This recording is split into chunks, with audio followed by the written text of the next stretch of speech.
Today, we delve into the common man versus information systems. What should we make of the plethora of data available to us? Is this a form of research trying paradoxically to prove that we should doubt all research? Certainly not. Our lives rely heavily on numerous studies. We trust science and research in many aspects of life. We witness the power of technology and need not venture into conspiracy theories about concealment or suppression. In science and scientific knowledge, there are two fundamental layers: conclusions drawn from direct research and those derived from cumulative knowledge. When we talk about natural laws like gravity or the precise mass of motion, these are constants upon which technology is based, not subject to the biases of publicity skew. Indeed, even in these areas, there are no absolute truths. Newton's laws were once considered absolute until Einstein showed otherwise. However, science can progress even in its most basic fields, but not through the skepticism of every amateur. Cumulative scientific knowledge, unlike direct research, is not the result of direct measurements. For instance, theories about global warming are supported by thousands of measurements, but the conclusions are drawn from a meta-scientific perspective, influenced by the prevailing worldview and the nature of the knowledge system. This is still science, but it is intertwined with human and social creativity. The difference spans all scientific fields. Medicine, for instance, relies on precise science for surgeries and nanotechnology applications, based on direct research. Conversely, knowledge about various medications, even if effective, is cumulative, shaped by surveys, follow-ups, and judgment. Fields like physics and biology mostly rely on direct research.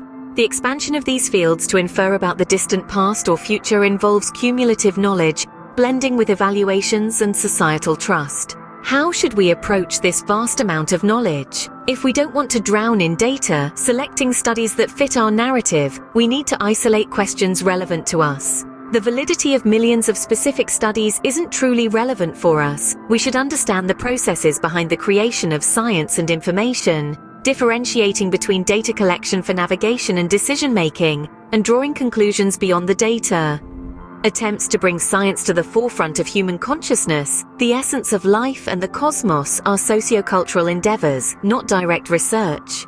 The layperson shouldn't complicate matters with data for this purpose. These topics are important enough to isolate and examine with true objectivity. We must distinguish between focusing on the existing and the real essence. In the real issues of our existence, information, science, and education reveal no advantage. The intellectual or academic approach hasn't proven successful in addressing conflicts like the Middle East crisis, showing its limitations in understanding events that affect our lives and death.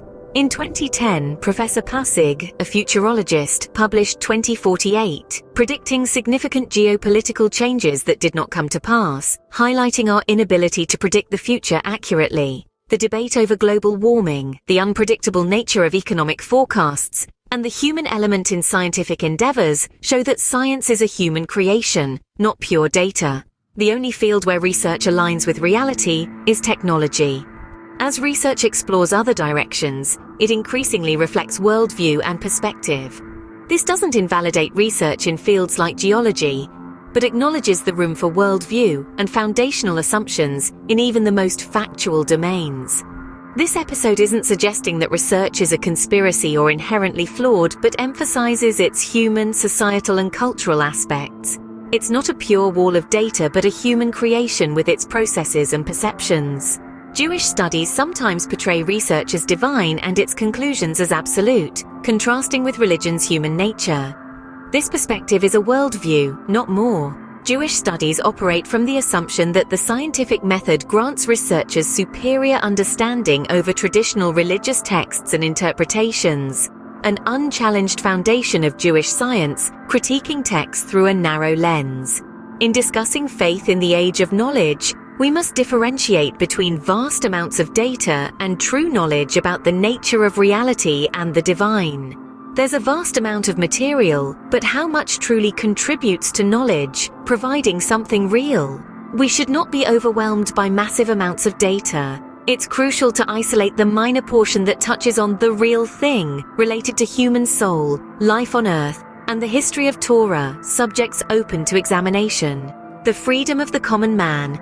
unimpressed by foreign words possibly generated by a text generator, and uninfluenced by assumptions accepted in biblical studies for a century, without external understanding, allows for objective examination of the matters themselves, without piling up irrelevant data.